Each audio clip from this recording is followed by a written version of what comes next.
Good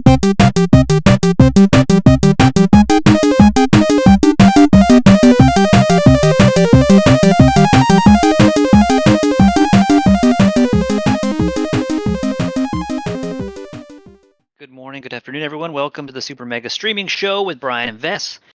Today, we're going to cover all the gTrade updates, well, most of them. We're going to cover some crypto news, MEV bots, and some of the worst airdrops in human history.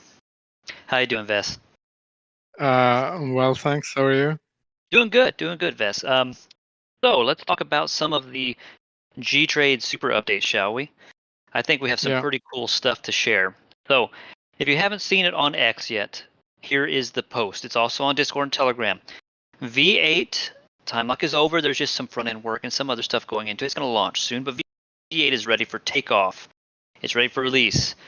Things look the same on the surface, but under the hood, we have a new shape, and it's supposed to be composable and programmable and diamond faceted, and I don't know what that means, but it means partners can come and build on top of us, right? So that's what we know it means.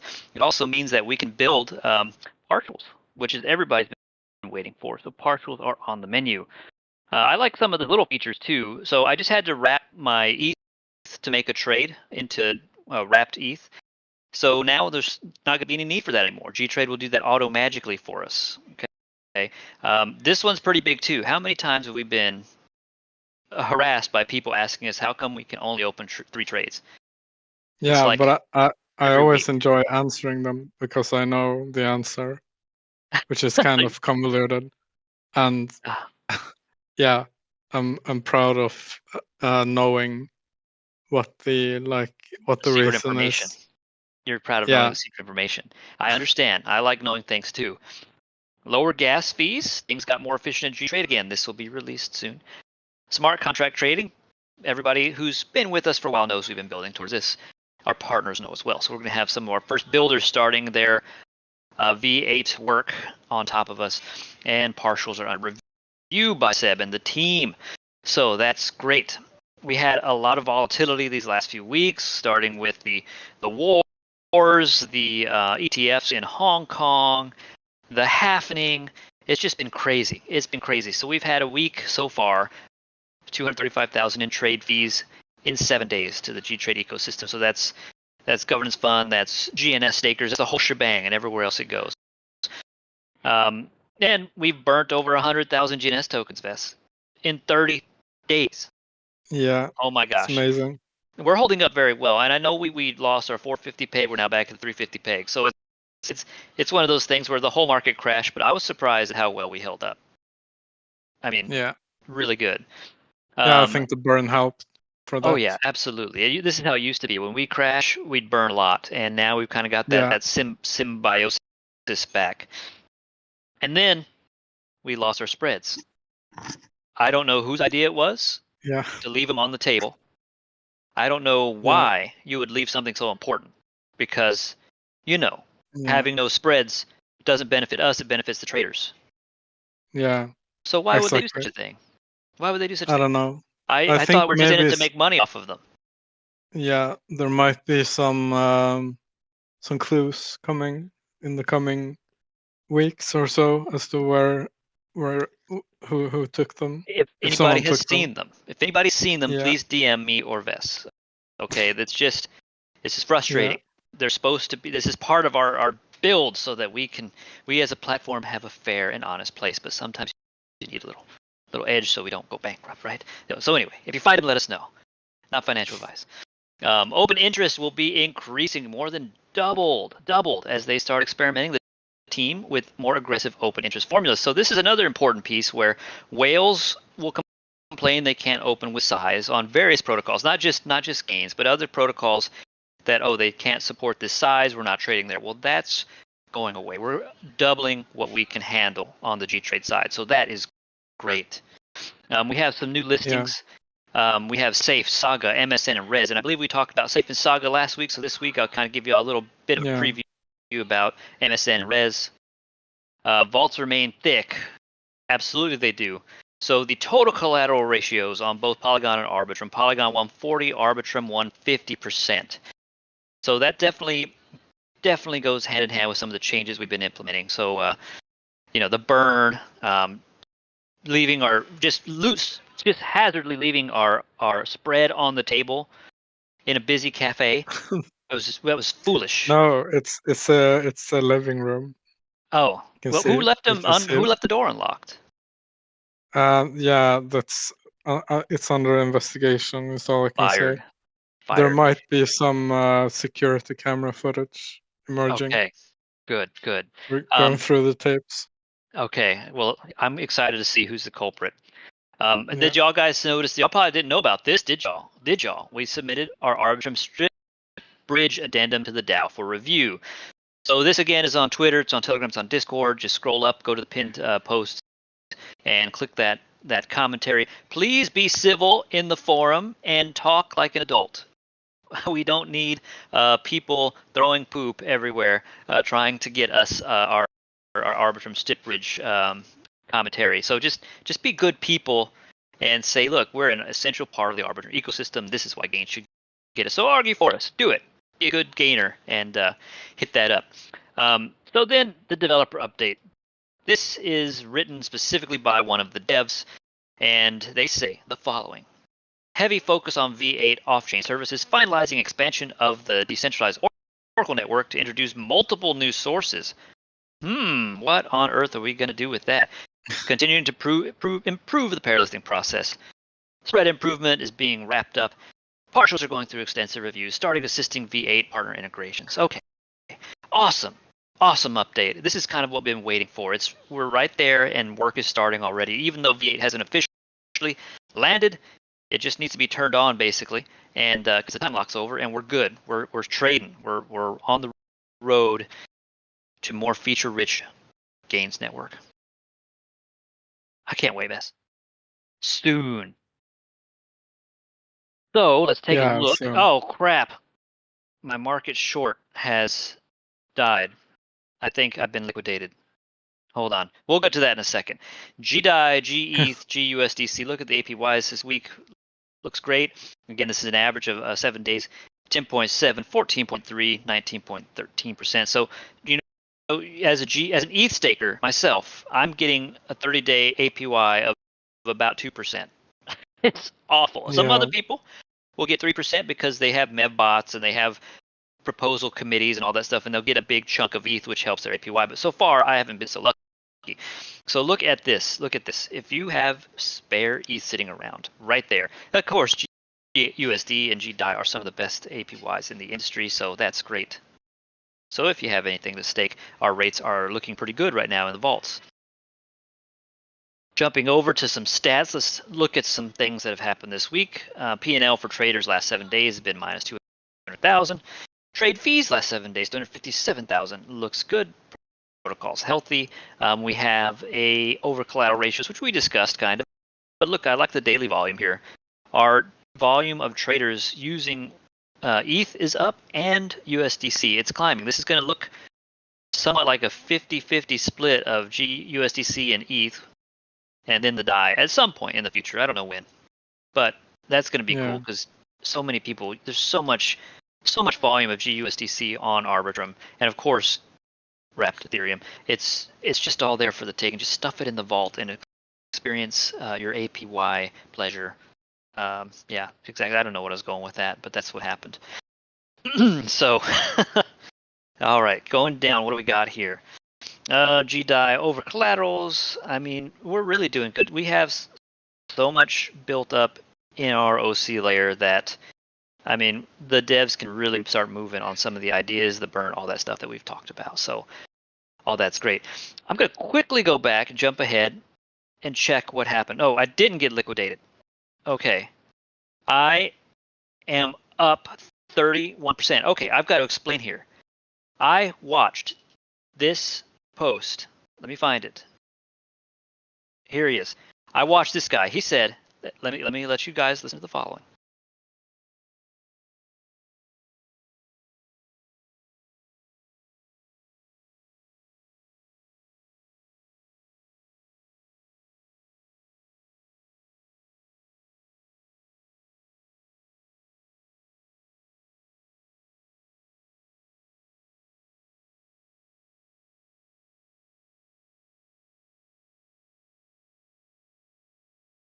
Okay, so that was 10 minutes ago.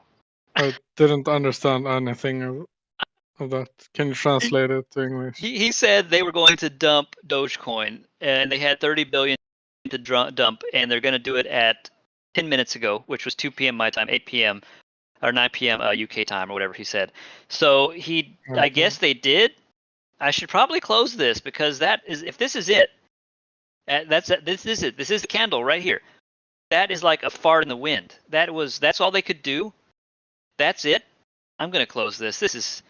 No, it's over. That's their dump. They dumped Dogecoin. Congratulations. Yay. Thanks, Mr. Hassan, for a few bucks. I can buy hamburger today. Good job, guys. So let me close out, Mr. Hassan. Thank you for the free money, Mr. Hassan. Okay, yeah, that was great. Okay, so anyway, let's talk about some of the coins we listed, Vess. Do you know anything about MSN or Renzo? No, actually, no. I don't know anything about them. No. Okay. Sorry, I tried to remember, but I don't remember work. anything. No, it didn't work. Okay. Quick sip of my coffee. So, Meson.network, pioneering DePIN, decentralized physical infrastructure network. Okay, so they're doing something with digital intelligence and physical infrastructure. Okay, I honestly no idea. CDN gateway, decentralized infrastructure based on gateway nodes. So I don't know what that does. The Gaga node. This is cute. Next generation decentralized edge cloud for all platforms. I know what a cloud is, but I don't know what an edge cloud is. I don't know. IP Cola. Oh, go ahead. Do you know what an edge cloud is? No. I know what an edge function is. I don't know if it's the same concept. Okay, well, as a cloud. I have. You're better. You know more about this than me. Then, IP Cola, infrastructure for big data and intelligence based on millions of Gaga. What is the development term for Gaga, Ves? Can you? I don't know. Okay. Isn't it some artist? It is. I guess that's what they mean. They must mean Lady Gaga. So yeah, it's not any clearer to me. There's going to be staking and exchange in the Meson blockchain, which will officially launch.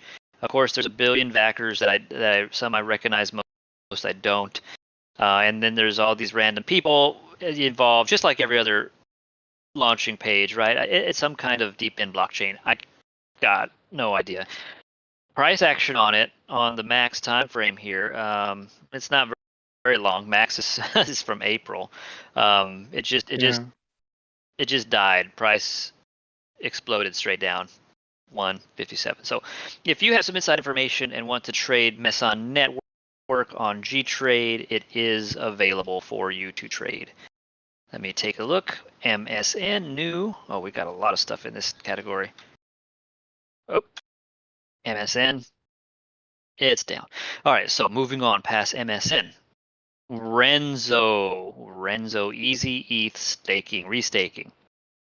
The EIGEN layer liquid restaking hub.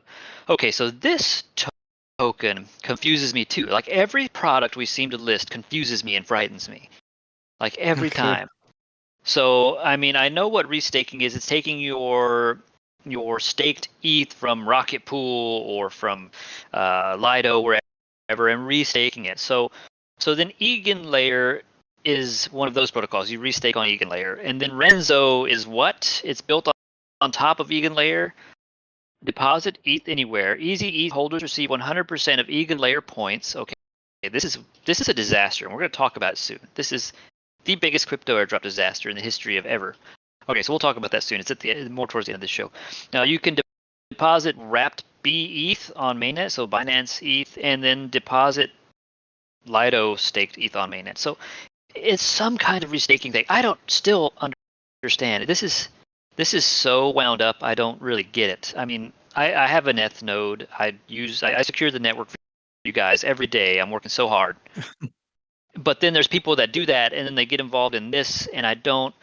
It just frightens me. I don't know what they're doing and what kind of magic they're using to get like 50 bajillion yield. I'm just not brave enough, Vess. I'm just not brave enough. I'm a restaking coward. I mean, it's probably smart. I mean, I don't really like this thing, especially after what was it? Something bad happened, but it just like introduces another like risk.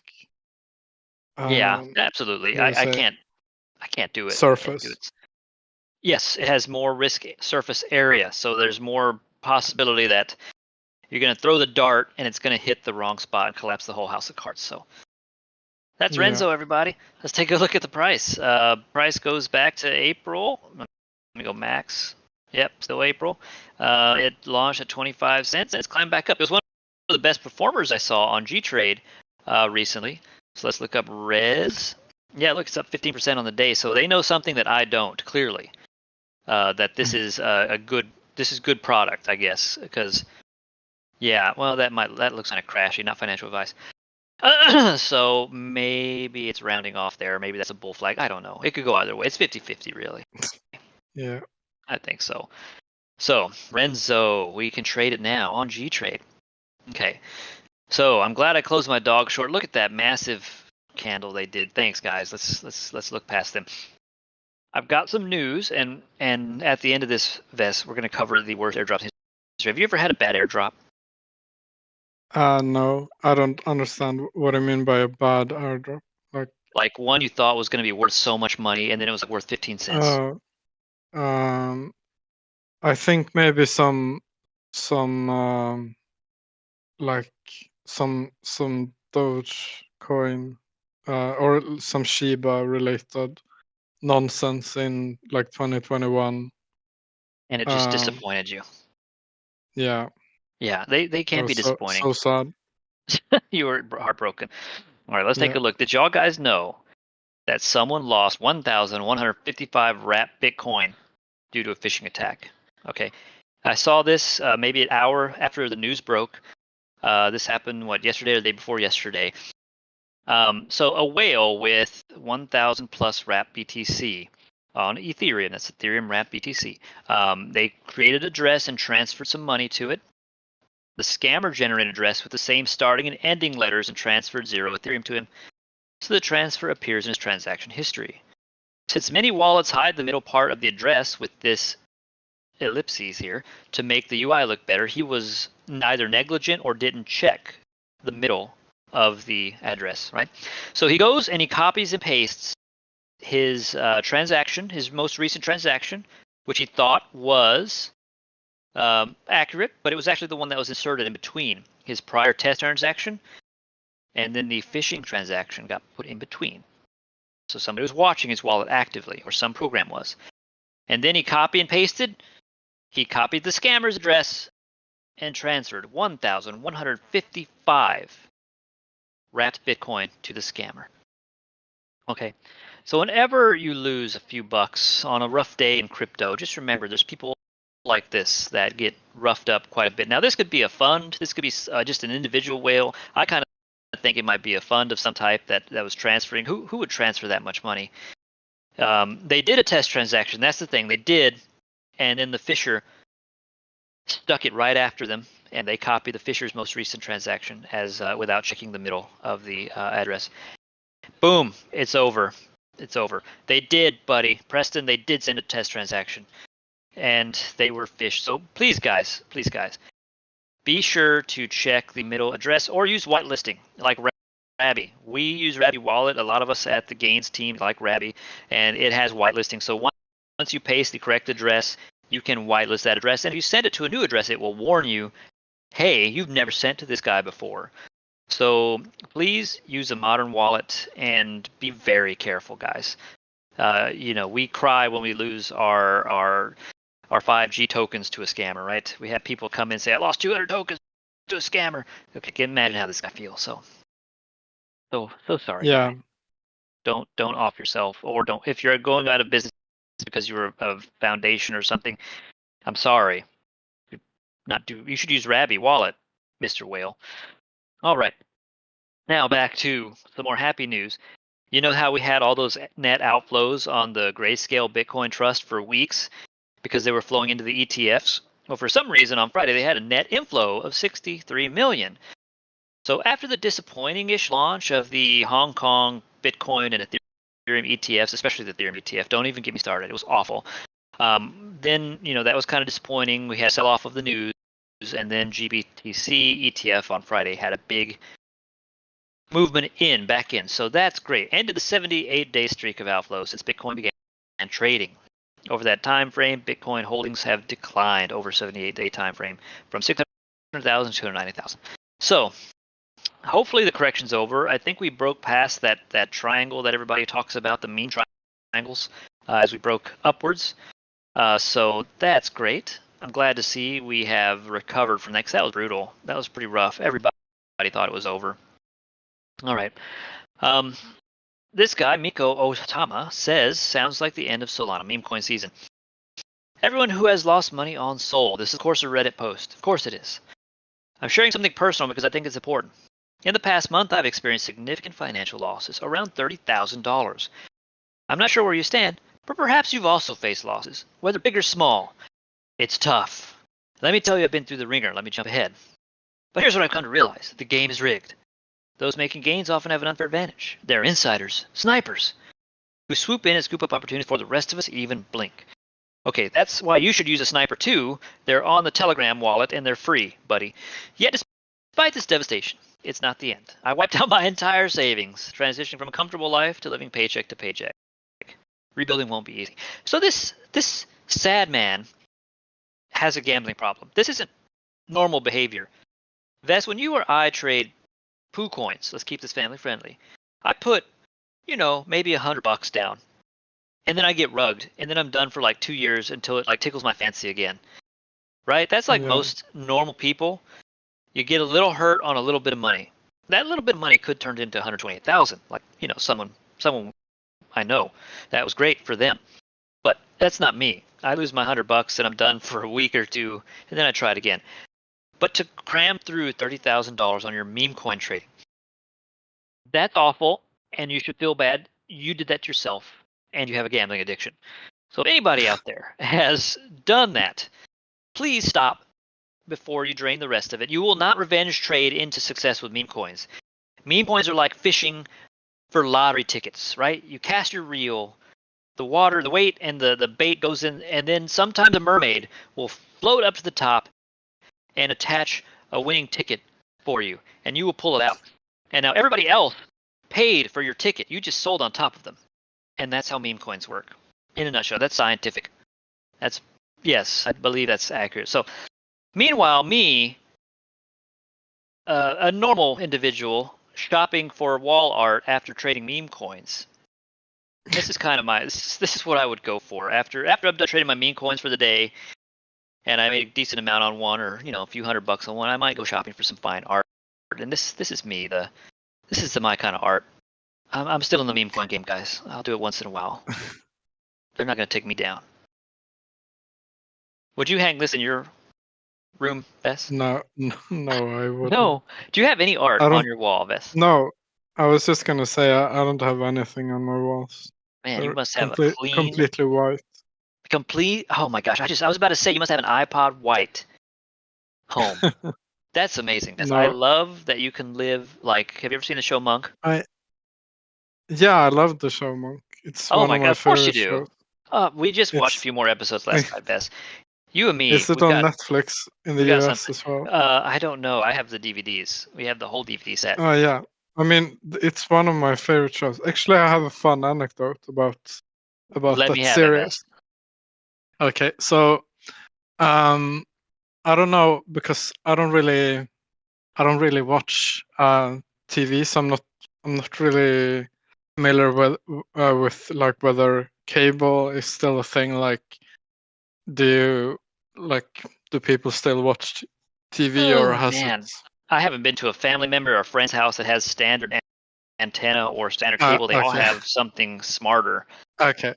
So anyway, so I was having this like conversation with a friend of mine, and she had another friend that worked as my friend's friend worked at one of the cable companies, and she was like responsible for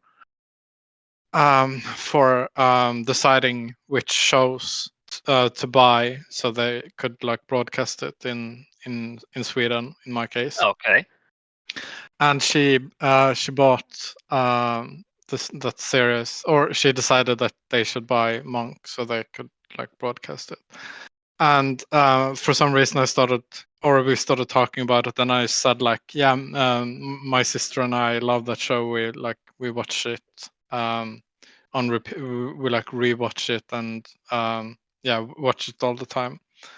And then my friend's friend got like she got like I remember I could like see that she got genuinely happy about it, because apparently that show or the fact that they bought the show or the rights to the show for broadcasting, it hadn't been that successful. Like it hadn't reached the KPIs or whatever, because not a lot of people liked it. Not enough people longed Monk. Yeah, exactly. So she got really happy when I told her that it was like my favorite show, which I mean it still is. She's like, "You're welcome." She started singing the song from Moana, "You're welcome," yeah. And she thought, but you had it on DVD already. You didn't have to tell her that. Yeah, yeah, but it's yeah. I kind of I share a lot of characteristics, or how do you say it? Yeah, character. That's why we're going to solve the crime of the missing spreads, because except I'm not. I don't really have. Yeah, I don't really have any like phobias, except for the usual stuff like extreme heights and grenades. Yeah, and yeah, grenades. Normal phobias. Yeah, but I have a tendency to remember stuff. I don't have like photographic memory or anything, but I have this kind of thing that I remember, like for example dates and like registration, the weather on the cars. Date. Yeah, or like strings of like 10 digits or 10 characters. I tend to remember them. Like I remember still like the password for our internet when I was like 12, and stuff like that. Well, I'm going to tell the people listening. No, I'm going to tell the people listening. If you have a scientific dissertation, just DM it to Vess, and when he sees it, he can't even say no. He's just going to start reading it, and he's going to start correcting it like big time. He's going to go through the whole thing, and he's going to return it to you with these corrections, and they're going to be great. They're going to be like accurate and honest. So that's the kind of guy Vess is, and we thank you for checking our tweets, Vess. Yeah, no worries. So let's talk. I think I mentioned zCasino a few weeks ago, correct? zCasino. They took people's Ethereum on a pre-sale, and they said, okay, we're going to give this Ethereum back to you on our new layer 2 or layer 1 or roll up, whatever it was, right? It was a roll up, it's ZK. Okay, so they said you're going to get that Ethereum on a roll up, and you're going to be able to use it on our casino. Instead, they turned it into the ZK token, which was pretty much worthless, and they went dark, okay, because the backlash was so bad. They went back and they said, well, the Dutch authorities have arrested the scammer, or maybe he's just a bad coder and he's just stupid, and he wasn't ill intent, but being that dumb does have its consequences. He was apprehended by the Dutch police and confiscated more than 11 million of crypto. So I think it's good in general. We're seeing it harder for scammers to get away. At the same time, it's kind of bad because the more authorities get involved, the more legislators get involved, the more laws we get about crypto and so forth. And it's a double-edged sword. But good for the authorities in Deutschland, or what is this? Is it the Netherlands? Are they the Dutch? The Netherlands, yes. Yeah, they're the Dutch.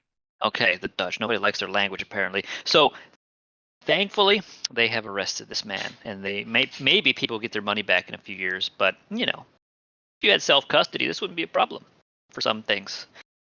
All right. So the next topic, I was looking up MEV boosted bots. Now, MEV boost bots, everybody hates them.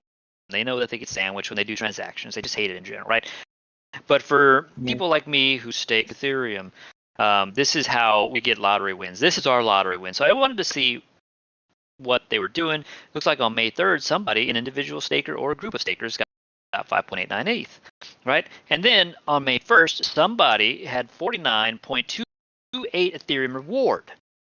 So this is what's happening, right? So when something like this occurs, and you see that MEVBot sandwich happening on the chain, right? You see somebody making a big transaction, but somebody gets front run, bought out from under, and then sold on top of.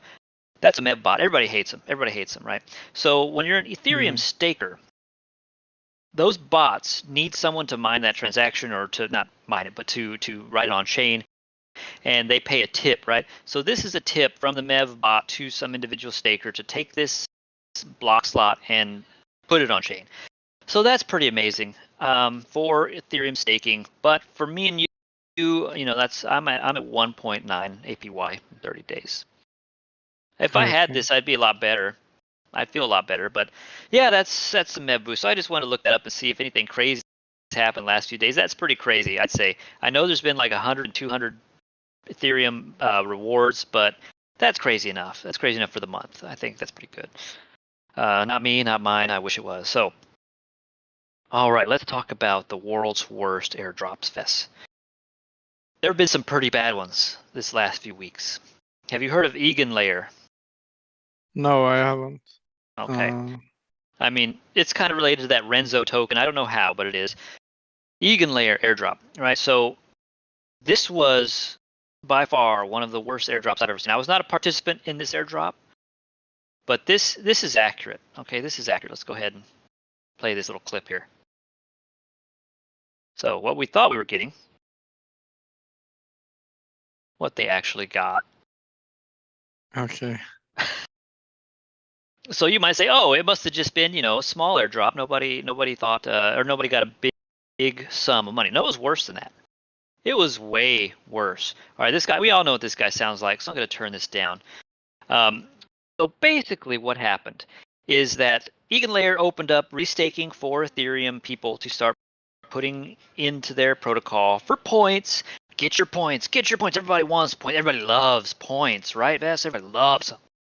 So you're going to get points, and it'll be an airdrop one day, right? So the airdrop occurs, and of course, you actually can't transfer it. It's non-transferable, so it has no value. You just got a non-transferable airdrop, but it's worse than that. They geo-block like 90% of the world. 90% of the world. There was a map that showed all the countries that were eligible for the EIGEN layer airdrop, and pretty much no Western nation was allowed, including China. Even they were blocked. There was literally nobody that can claim this stuff. Americans were blocked from it. I think the Australians got it. Luckily for them, what do they need? They've got a massive country of nobody in there, and they got their airdrop. So they can't sell it. The VCs have to determine when to unlock it, right? It's just been shambles. And of course, yes, this is accurate. The stakers helped get EIGEN layer to a $15 billion TVL, which was generational wealth for the devs, right? So that's an awful airdrop. It's just awful. Oh God, who would? I think it's pronounced EIGEN layer, like it's a French, product. Yeah. I trust your judgment here. EIGEN layer had the worst airdrop. People are so salty about EIGEN layer, right? Yeah. His point of view, EIGEN is finally transferable, and you claimed your airdrop. No, that's not how it worked. So let's talk about the next terrible airdrop that is going to occur, right? Oh, somebody did figure out they can bypass the VPN block. Now, here's an interesting part. EIGEN layer let people deposit into the protocol from all over the world.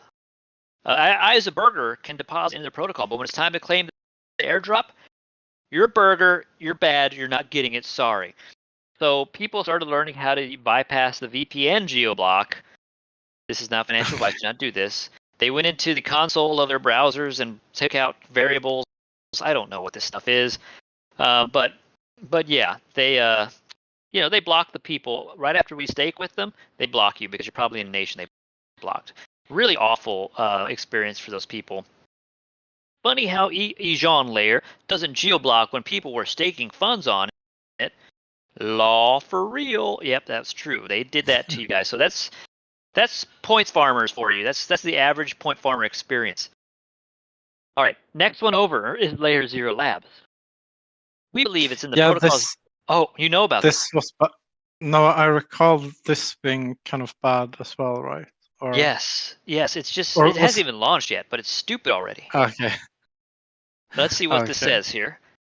We believe it's in the protocol's best interest to distribute tokens to durable users and not Sybil farmers. That's great. gTrade doesn't want Sybil farmers for our reward days. You know, we did actively manage and identified and kicked and so forth. We did our best to remove that. No protocol should be any different, right? We should not be giving all of our rewards to Sybil farmers and their bot farms, right? So what Layer Zero did was they allowed people to self-report their address. So for being a nice guy, you'd get 15% of your intended allocation just for being a nice guy. You tell us you're a bad guy and you get 15%. So this is like a card game, right? You're probably there sweating, okay, I've got till tomorrow, which May 5th, I believe, is the date.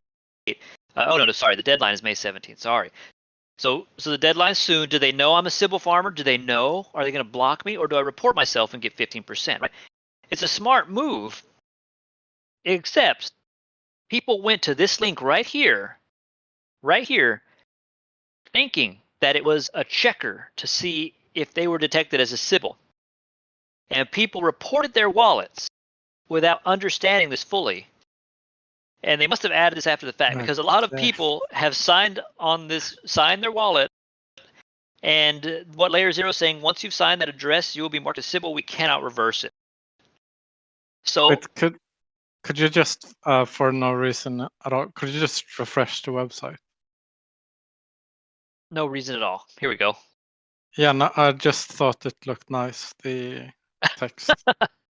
Oh, good. It is pretty clean. I like the 01 section, 02 section. That's pretty cool. Nice interface here. So yes, hundreds of people have thought this was a checker, and they reported their wallet, and they're being marked as a Sybil. Okay, so people are all kinds of salty about these airdrops lately. This guy went on a poo posting spree. Let me see what he says here. They made their very best to make the criteria as VC favorable as humanly possible. Not only that, but a project of that size even asks you to turn yourself in and self-classify you as a Sybil. Imagine some not so well-versed DeFi user not knowing better, thinking he's Sybil, then he self-reports his 3 wallets that he used to interact for 2 years straight. Layer Zero goes so far, they literally rewrite the meaning of Sybil.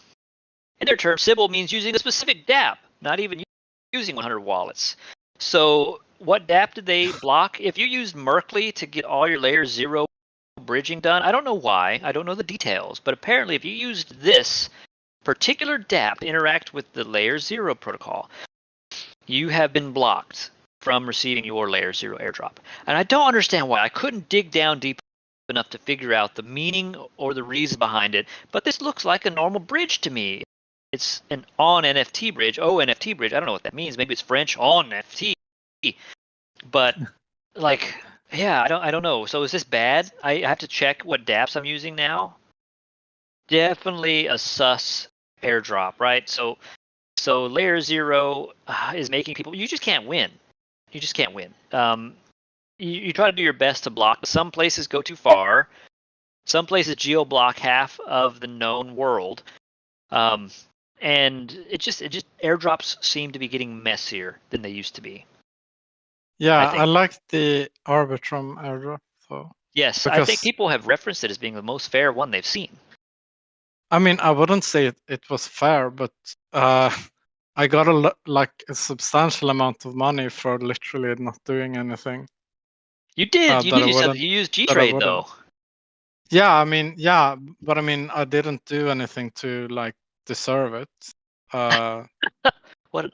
It felt as if they just gave me free money with no strings attached. Absolutely. And it wasn't just like a few $100s. It was kind of substantial if you had been especially if you had a bot and like if you had like several wallets and stuff like that. But I remember it being like, okay, now I suddenly have like a lot of money for not really. That I was a didn't good really one. do anything. That was a really good one. I liked but I that wouldn't one. say it was fair though. Oh well, I think the criteria it was nice, but I think the criteria was more transparent, I guess, because they told you exactly up front what would disqualify you, I guess. But I remember going onto the Discord that day and just memeing at people because so many people were so salty, and I was just a total jerk. And I started memeing future cities. This could have been your life if you had qualified for the Arbitrum airdrop. I'm sorry. That was mean of me, but it was so fun. And if you lived in Gtastan, that could have been life-changing money. So I understand. But you got to get volume on chain to get those big airdrops. So if you don't got volume, if you're from a really poor country, I don't see how you're going to make volume if you don't got volume. You're going to try to Sybil it, or you're going to try to use some other tricky methods. Organic volume should be rewarded, and it was. I mean, if anything, I think it was good because they didn't really like they didn't incentivize it, or like it came as sort of like a surprise, at least to me. Like if, for example, like if Rabbi has this like points. Yes, or the no, points. actually, or actually that's a bad example. We have no idea what they do. Yeah, but I'm like, for example, if some protocol says, okay, we're gonna have an airdrop coming in August or whatever, then people are going to try to figure out how to qualify for it and stuff like that. Yeah, so true. They're going to try to farm it. Yeah, in that sense, I think that the Arbitrum one was very good because they didn't do that. I think they even went so far as to say they weren't going to have an airdrop ever, and then they did it anyway, I think. Yeah, I remember that too. You're right. They did say they weren't. There's no airdrop, etc. And then boom, it hit. So organic people using the chain without the expectation of reward were mostly rewarded. Versus when you put out points, and there's a lot of perps that put out points, you're telegraphing to the community, hey, you come over to us and you're going to get a future airdrop. But then, the protocol farts gives you like $5. You've lost $100,000 over your farming from fees and liquidations. So that's kind of what happens sometimes. So you points farmers, you be careful out there. I understand that some other perps might have points for now.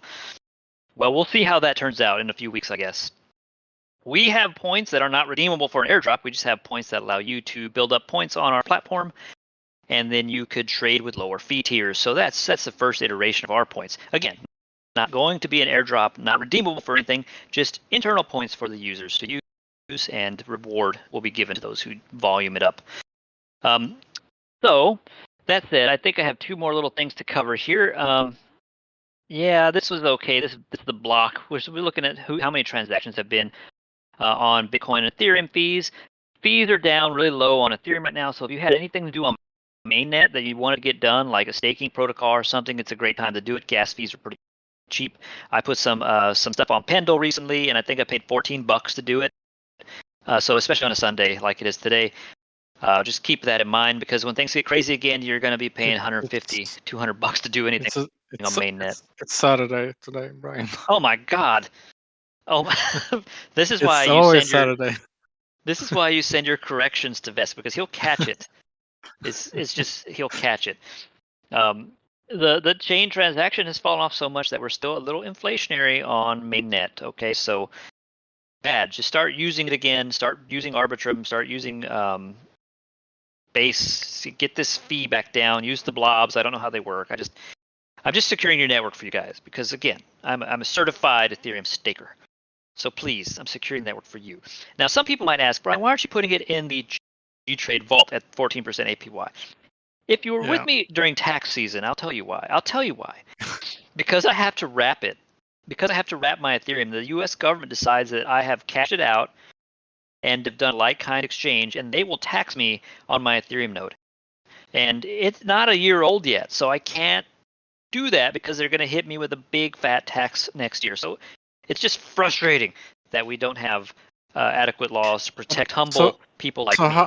How does it work? Like, this 1 year thing? Like if Oh yeah, it's pretty simple. If I hold on to any asset, let it be GNS, Ethereum, whatever, for more than a year, and then I sell it, I'm taxed at maximum 15%. Okay. If I bought and traded, and let's say I made $100,000 just trading my Ethereum and doing a great job, I was swinging it back and forth.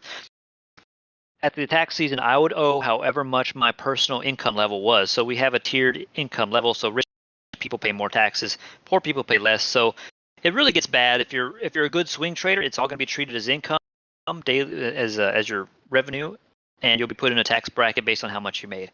So it could be up to like 30% if you're a baller. Like you have to be a baller to get hit with a 30% tax. I'm not even close to that, but it still hurts to see like that 20% or 30%, whatever you might pay from doing really good in crypto that year as a trader, get eaten away.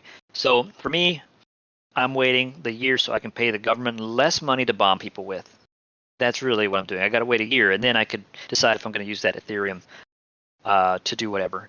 So yeah, that's the long and short of it. So guys, if you're in a country that lets you stake without those kind of problems, do it, man. Get this 14% APY. This people are sleeping on our vault. That is awesome. For Ethereum, nothing comes close.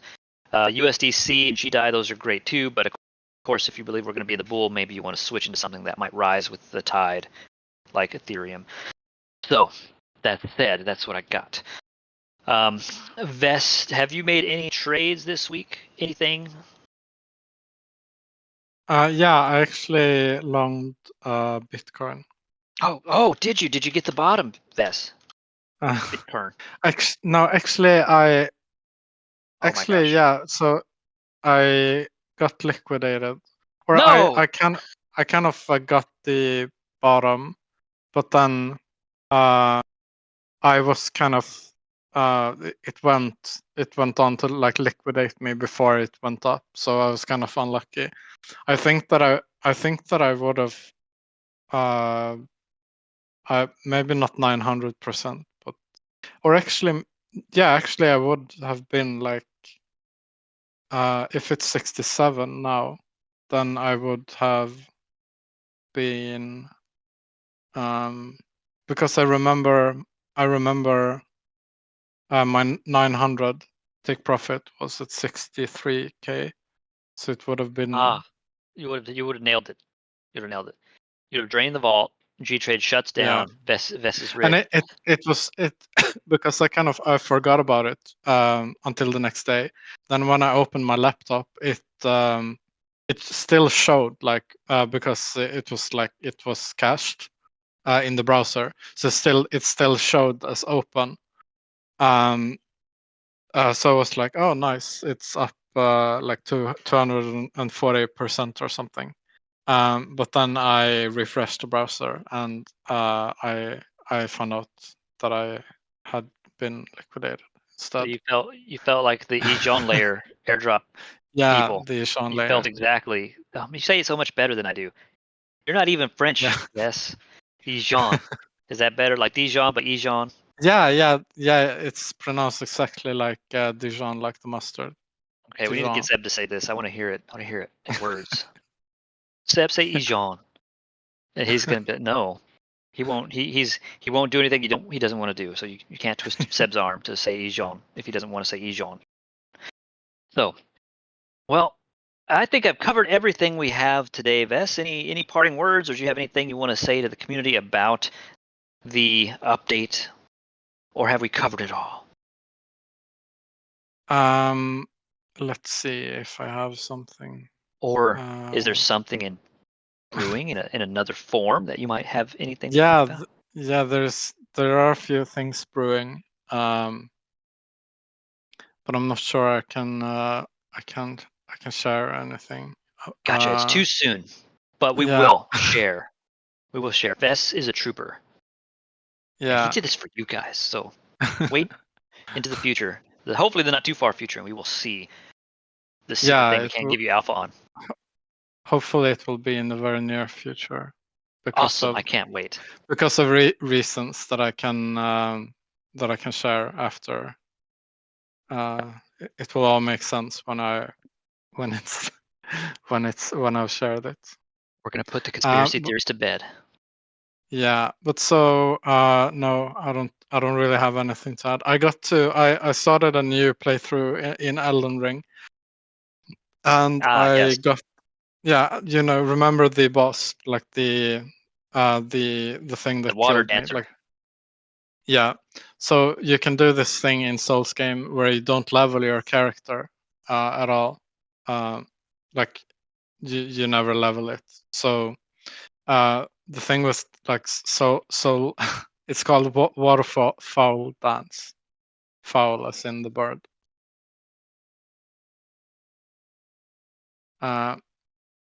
Yeah, so you probably have to click on videos.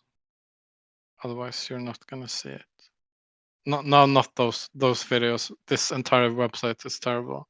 But yeah, so there is this thing in Souls games where like you don't have to level your character to deal a lot of damage because most of the damage comes from weapons which you can upgrade. So the thing with not leveling is kind of like you die in one hit pretty much from everything in like the medium to late game. So also in Souls games you can roll or dodge, as you see this guy will do now. He will roll into, and when you roll, you get like a certain amount of frames that you are invisible to attacks. So the entire game builds around like dodge or learning the pattern of attacks and when you can dodge and stuff like that. But yeah, I got to this boss on my level 1 character, and I mean this attack is really it's kind of difficult to get the hang of because you have to stay close to her to be able to consistently dodge her, and she's very dangerous in other ways. And this guy is doing the easy way. Wait, can you go back to the search results? So wait, scroll down. Okay, so yeah, so that one up, go up, the one above that one, yeah, this one. So you have to like you spin her model like that, so she goes in another direction, and then you can like roll away from her. Like you see, this guy is not running away from her. He's just he's staying at point blank range and rolling. But yeah, so I'm really proud that I got to this boss without leveling up my character. But the thing is, like, it's not it's because she kind of one-shots you if you get stuck in this thing, regardless of how much health you have. I've seen it. It's not. Yeah, it's not that much of a difference. In case you guys don't know, Vess is constantly or intermittently streaming this battle until V8 launches. So he's constantly trying to win. Because it's kind of yeah, it's kind of, I'm actually not even trying to win, even though I don't think that I would be able to win. But I'm trying to actually practice this attack because this guy is using a mod, so she's only doing this attack. It's kind of like a practice mod that you can install, but I haven't managed to do it. But she does a lot of other stuff that is really hard to avoid as well. But there's like this meme where people are like fighting Melania every day until the DLC comes out, which is in June. So that's why I'm doing it. I see. I didn't understand, but now I do. So when V8, what if Seb comes out and says, "Vess, we can't launch V8 until you beat Melania"? Yeah, that's a lot of pressure on me, but I think we won't do that. Yeah, I would. I think that I would be able to like push myself into finally. Vess, we can't launch V8 until you beat Mike Tyson in a real fight. And Vess puts on boxing gloves. It sounds difficult, but I will prevail. And it probably would, but it would just be a few weeks, and then there goes down Mike Tyson. So that's the kind of guy Vess is. Pretty amazing, actually. Yeah. I wouldn't bet on myself if I had to fight Mike Tyson. Long, long Mike Tyson at first, but then short him on the longer end of things. Short him because you'll get him. You'll find a way. All right, guys. Thank you for joining us today. That's pretty much our show there. Yeah. Well, guys, wait for V8. It's coming soon, and trade safely. Again, nothing in this show is financial advice. Please have a good Saturday, and have a good Sunday too. Yeah. Peace Okay. out. Thanks, everyone. See ya. Bye-bye. Bye.